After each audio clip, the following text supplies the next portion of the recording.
I like this guy enough to take him out of the friend zone. This guy, of course, being Taylor Heinicke. I mean, he was solid last night. 34 of 46, 336 yards, 2 touchdowns and that interception. But the charm, the way that this team is galvanized around him, the way the fans in FedEx were rocking in a way that I haven't seen in a long time. Is this guy really gonna be it? Could this be the Kurt Warner story here in D.C.? Right now, he's on the field and he's got these guys playing with tremendous confidence. But I just don't know how long this is gonna last once folks get taped. I'm not ready to commit. Okay, J.D. McKissick said he reminds me, speaking of Heinicke, of Russell Wilson. Monica, are you getting that vibe? Is that what you're here to say? I mean, if he means that in the sense of leadership, confidence, come on guys, let's get it, yes. Skill set? Oh, that's really Woody early. Page, I'll bring you in here. Number one takeaway from last night? That I had to watch the Giants play 2 weeks in a row, just like you did, Tony. Yeah, you had him week one when Denver beat them. You're right, yeah.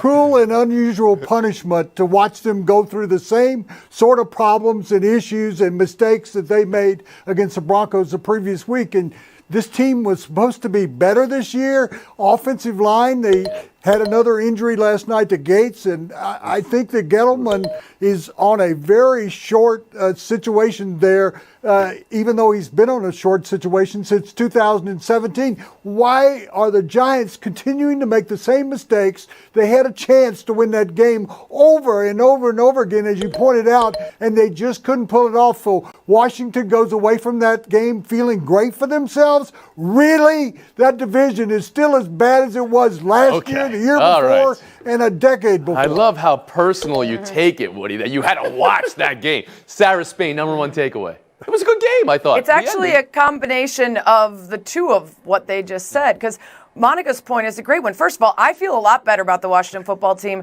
than I did when I first heard about Fitzpatrick going down, because we had seen Heinicke come in and be surprisingly effective against the Bucs, even in a loss. But there was so little to work with that it was, what are they going to have here while they wait for Fitzpatrick to return? Now we're perhaps prematurely, but still having a conversation about whether he should keep that job even when Fitzpatrick returns. So the biggest thing to me was the Washington football team, if their defense can be what we expect from them, now have someone running the show as a quarterback that could give them a good shot in that division. But that's partly because they won because the Giants kept shooting themselves in the foot.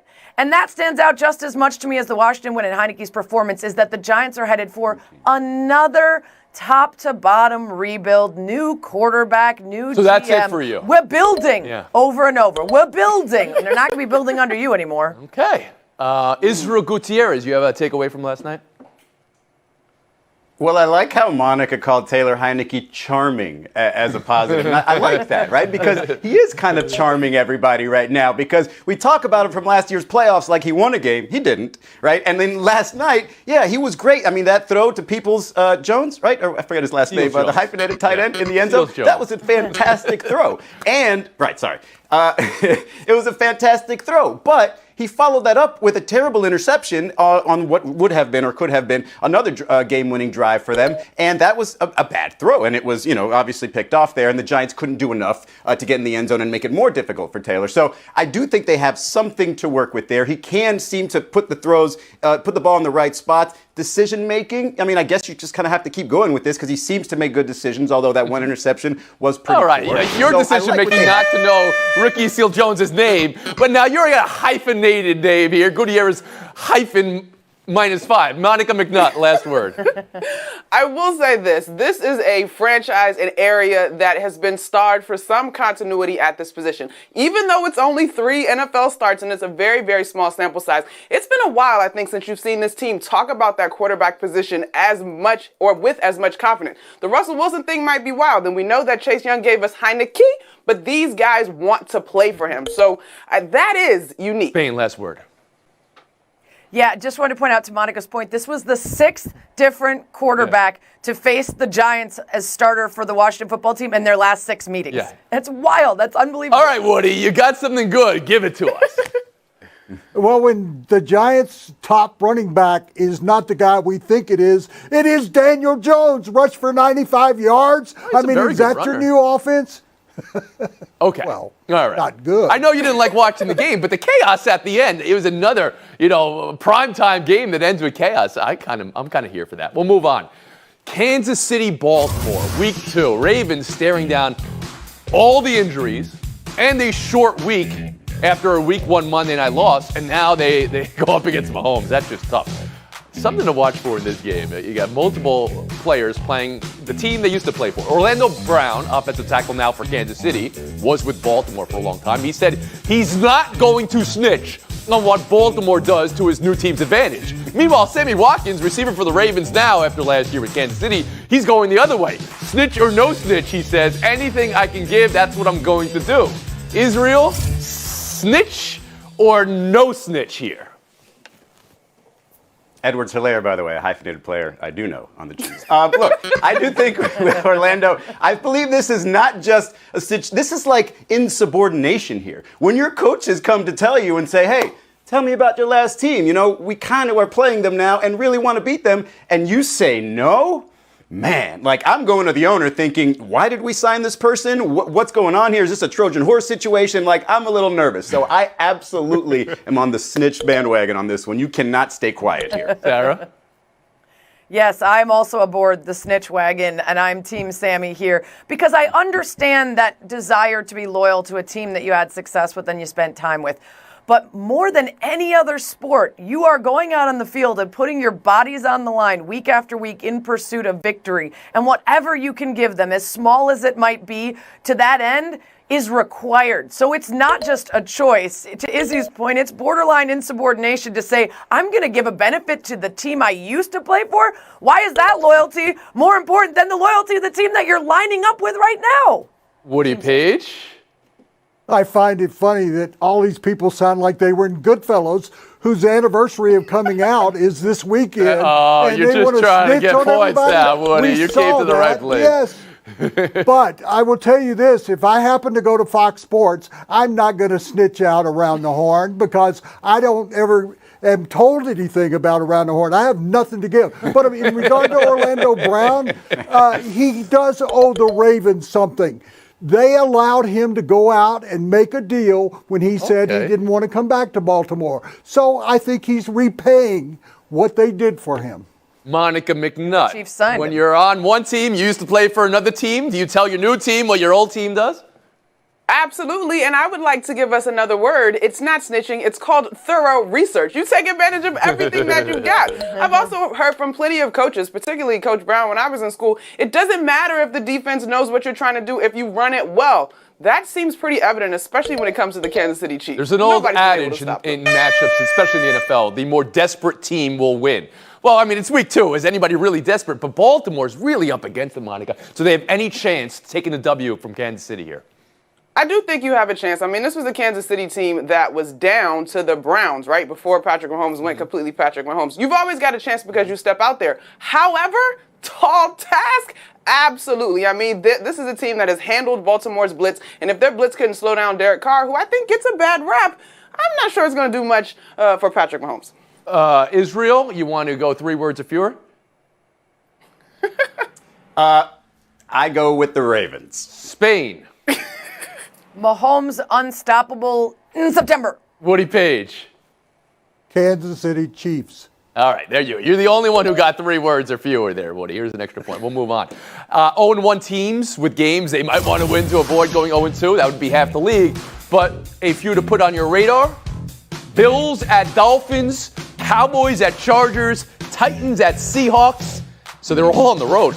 And Packers hosting the Lions Monday night. Sarah, which 0-1 team is in a position to get a win and maybe needs it most this weekend, week 2?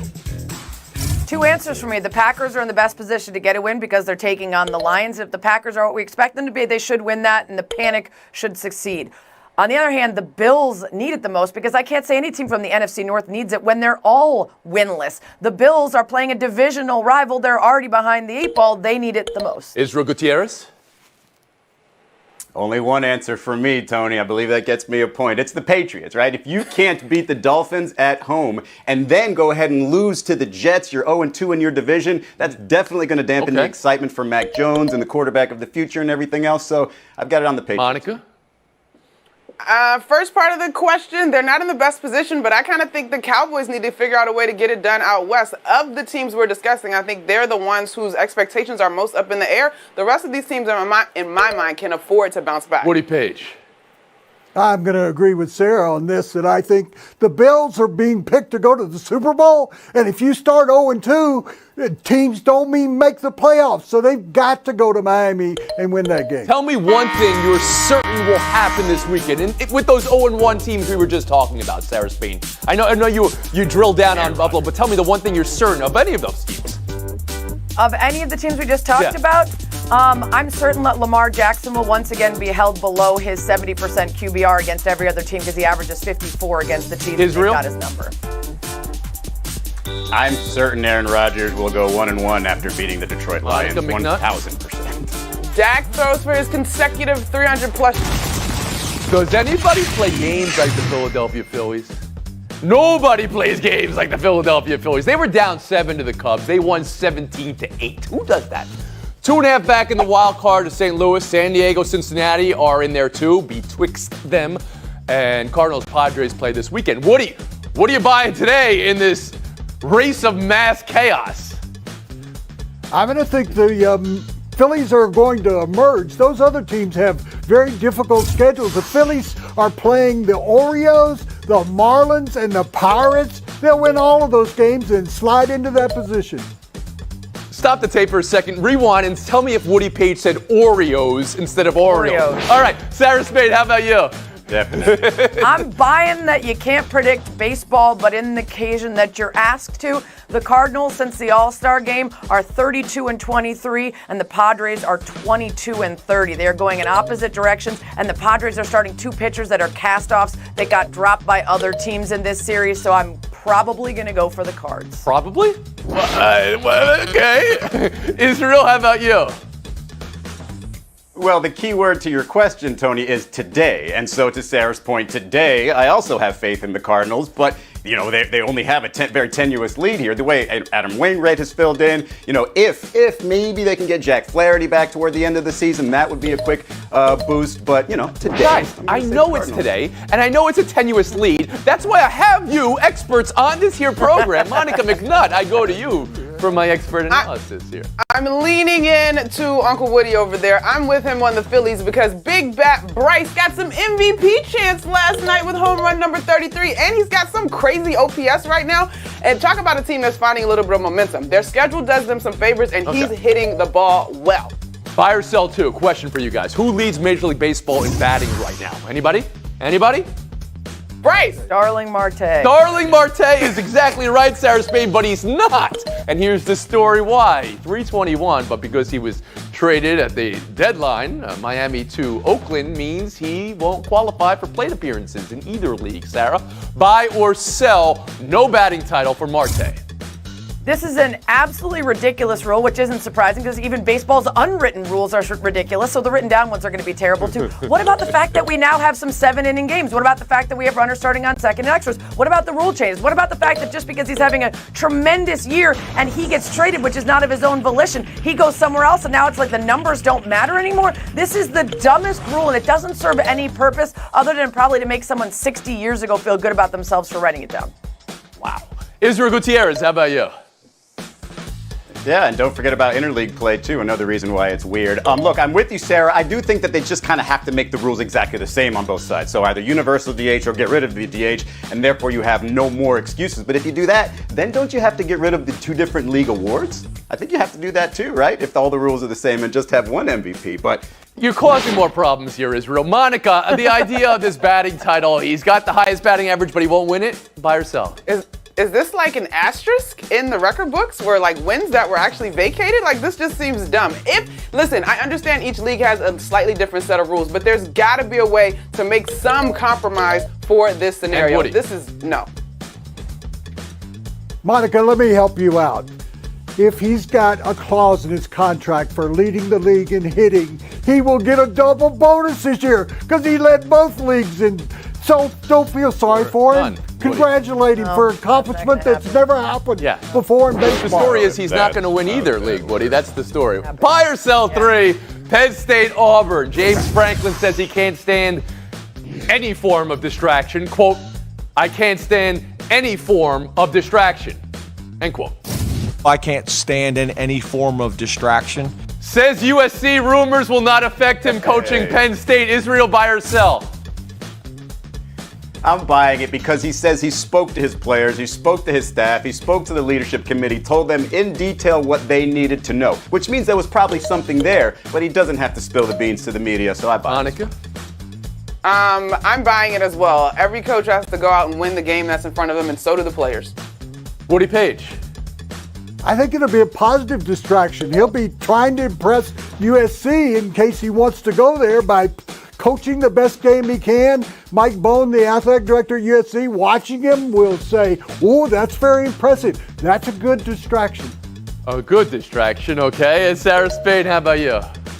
Seeing as he's addressed rumors in 2018, 2019, 2021, I'd like to say he's very used to this and won't be distracted. But then again, they did lose in 2019 after he addressed the rumors about this right before the break. Okay. So you're not buying